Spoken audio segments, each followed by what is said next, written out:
Ey, ey, aquí MC Ranek con Lyric of Kings. En el punto de mira te tengo calculado. Mira, en verdad sé que me admiras. Mi rap es el fumigante que siempre te elimina. Tuberculosis clandestina está muy por encima. Te dará enfisema, mi flema de rimas enferma sin merma se extermina. Pobre farsante idiota, dices tener huevos pero nunca se te notan. Mira mis pelototas, las traigo yo bien puestas. Por si acaso me confrontas, si te cojo por atrás tú ya ni lo notas. Es que si escribes canciones después de que andas con cabrones, dices que muy chingones. Eres culo y tu esfuerzo ante mi flow es 100% nulo. Mira, yo sí perduro, perforo, embrujo, mi rubro de lujo te ruge. Novatos como tú, no sé de dónde chingados surgen.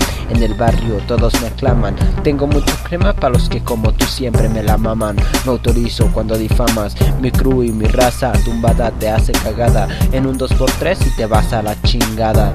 Sí, sí, te vas a la chingada.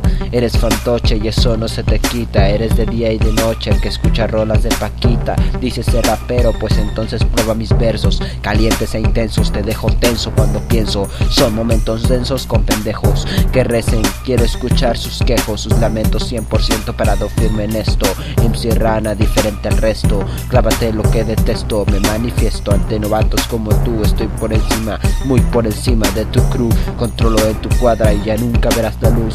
Tus palabras quedarán enterradas en un puto ataúd. Alábame como a Jesús, cuando seas como yo, llámame padre, que le di la vida a tu puta y perra madre. Sí.